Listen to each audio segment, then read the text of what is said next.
लाइबा नाम की इब्तदाई तारीख अरबी ज़ुबान से निकलती है।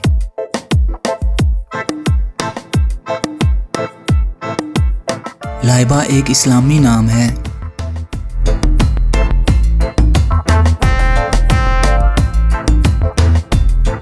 लाइबा नाम का शुमार लड़कियों के नामों में होता है।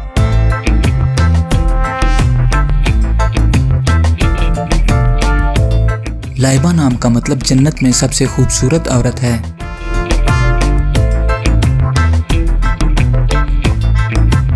मौजूदा डाटा के हिसाब से बुनियादी तौर पर लाइबा नाम की शोहरत में 2014 में तेजी से इजाफा हुआ।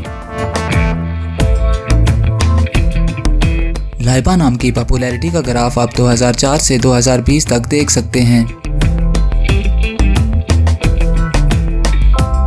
ट्रेंड्स के हिसाब से लाइबा नाम की शोहरत का ग्राफ 2017 में मकबूलियत की इंतहा को छूने लगा।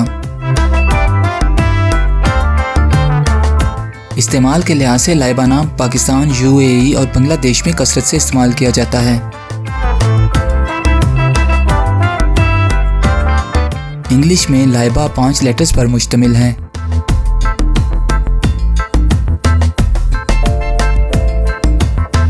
उर्दू में लाइबा 5 हरूफ पर मुश्तमिल है।